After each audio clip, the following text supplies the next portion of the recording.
Le comité social et économique a succédé à une pluralité d'instances. Une seule instance désormais est compétente sur de très nombreuses questions, en matière économique, en matière sociale, en matière de conditions de travail. Le risque d'une telle polycompétence, c'est que certaines thématiques soient négligées.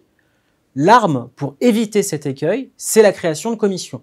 Dans une totale liberté, puisque aucun thème n'est imposé, les partenaires sociaux sont susceptibles de créer des commissions pour tout problème particulier.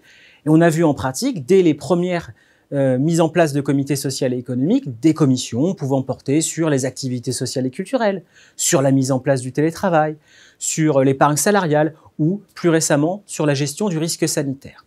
En réunissant quelques salariés spécialistes d'une thématique au sein d'une instance globale et pluricompétente, l'on permet à ces espaces de spécialisation de vivre à l'intérieur de l'instance.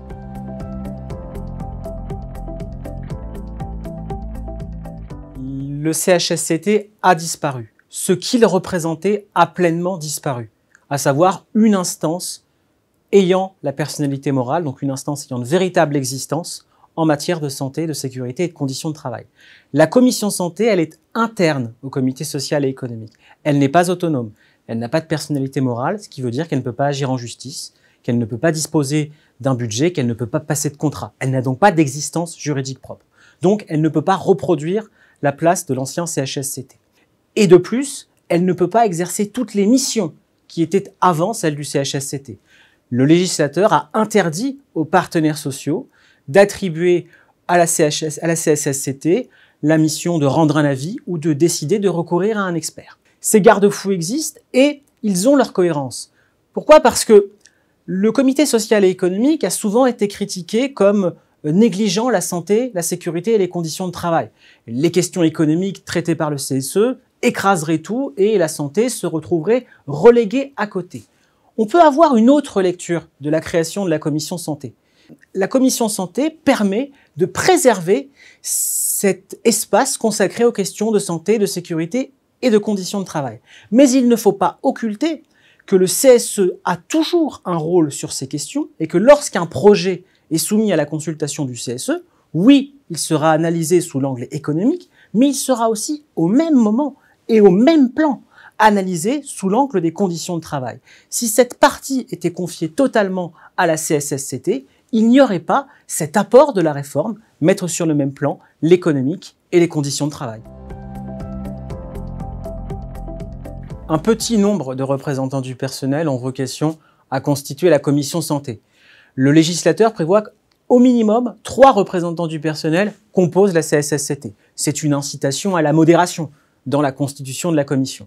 Et puis, toute commission étant une affaire de spécialistes, il est préférable, pour que le traitement des questions soumises à la CSSCT soit efficace et réellement utile, de limiter l'appartenance à la CSSCT aux salariés qui ont la plus grande appétence pour les questions de conditions de travail, qui peuvent parfois être très complexes, notamment dans les entreprises du secteur industriel.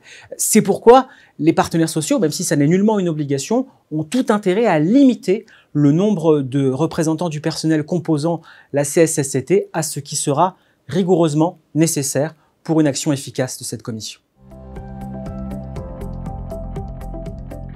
L'articulation des rapports entre la commission santé, sécurité et conditions de travail et le comité social et économique auquel elle se rattache est un élément fondamental de la mise en place de la représentation du personnel. Fondamental et trop souvent négligé.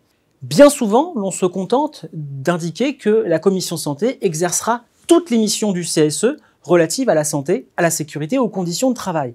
C'est oublier que lorsqu'il y aura une consultation ou la possibilité de recourir à un expert, la décision ne pourra être prise que par le CSE.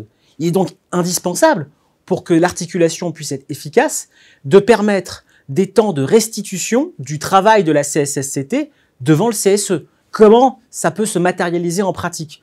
Bien, on peut avoir une réunion de la commission santé organisée quelques jours ou une semaine avant la réunion du CSE consacrée à la santé ou à la sécurité. On peut avoir des comptes rendus, des procès-verbaux, des travaux de la commission qui soient portés à la destination des membres du comité social et économique. Lorsqu'il y a donc une forte délégation de compétences du CSE vers la CSSCT, il faut organiser cette restitution du travail de la commission.